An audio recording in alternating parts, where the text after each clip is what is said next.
Hey meal preppers, Paul coming at you here today. I have got lunch and I wanted to talk to you a little bit about why we created Let's Meal Prep.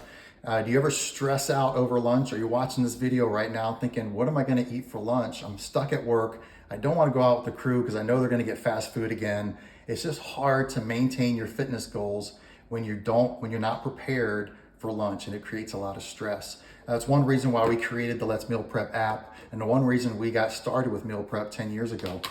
Today I'm featuring a lemon and chicken feta meal here, and it's got sauteed veggies.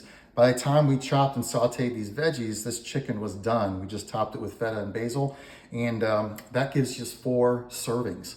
That can be your lunches for the week, maybe one time to go out, or it can be dinner at home waiting for you. Spend a little time on Sunday to prep maybe 1 or 2 meals. That gives you 4 to 8 servings. Those are servings that can be waiting for you for lunch or for dinner, and you don't have to stress over it. Because we know during the week, sometimes time gets away from us and we're like, what are we gonna eat when you know you've got meals ready for you to go? Just reheat and enjoy. Guys, I hope you enjoy this app. This is coming out in the app this Thursday. Hope you have a great week. Take care.